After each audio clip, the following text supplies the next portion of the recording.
Hello, trading has closed on June 6th, 2024. As always, we'll start with our disclaimer, go over our calls, make some predictions. So my trading plan for Friday, which is June 7th, 2024. Please remember, my calls can be wrong. Trade at your own risk. Today we looked for the pattern with the early low, which is this, and tomorrow should have the early high. We said that there was a good chance of a gap open, which we got. We said unless we gapped up smartly, we had a target of 53.3778, and that was our call. We gapped up to a new all-time high, and that's enough to qualify as gapping up smartly, so the time is off the table, but not the price. That doesn't mean the price won't print. It just says we're not predicting it'll come today. Well, it came today anyway, so we hit the target in spite of the gap up. And these targets aren't only targets, they're also support resistance areas. And there was support right at the target, so that's kind of a beautiful thing.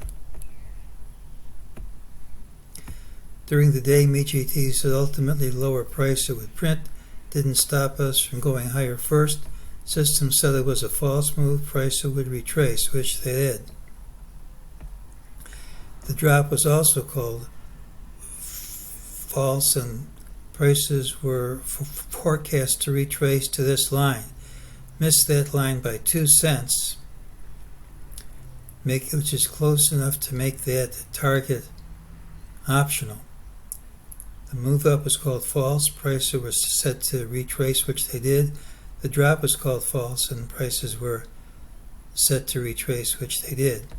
Now, once you came within 2 cents of the target here, I think you had a perfect setup for a collapse, because MEJT will almost always leave a failed target at major changes in trend, and we've been saying we have all we need, except we haven't started dropping yet.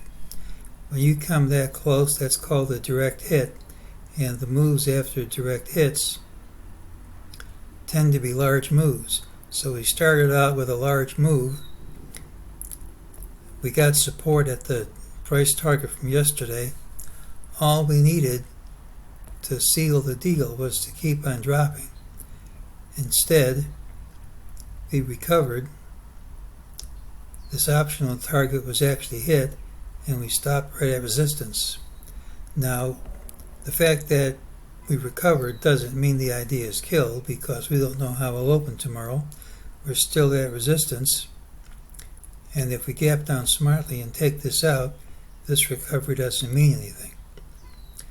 But for right now, I'm a little bit leery of the call for a top here, because when you have a good setup and everything is all set to go in one direction and you don't, it tends to fail in grand style. I'm just going to repeat myself, it hasn't failed yet. This is just a recap of what we said yesterday. We closed essentially unchanged, down by 0.02%. And whenever we close unchanged, essentially, my policy is just to repeat the call from the previous day, and there's no reason to change my policy. We're just going to repeat the call. We still have resistance at this trend line.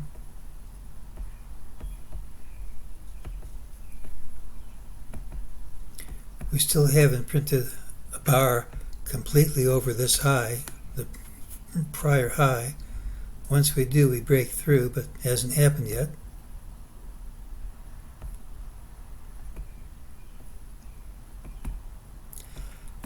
We still think this could be the top of wave B. And if you look at the ABC with C equal to A, it's actually a closer fit. Fits perfectly. No fudging. So we're just going to repeat what we said yesterday. We have all we need to call this a top here for black B of red 4. Here's 3, A, B of 4. It's an excellent candidate, but just because that works doesn't mean something else won't. What you really need for confirmation is to start dropping. And until you start dropping, we've been in the rally for months, and it's not the kind of thing I like to bet a lot of money on.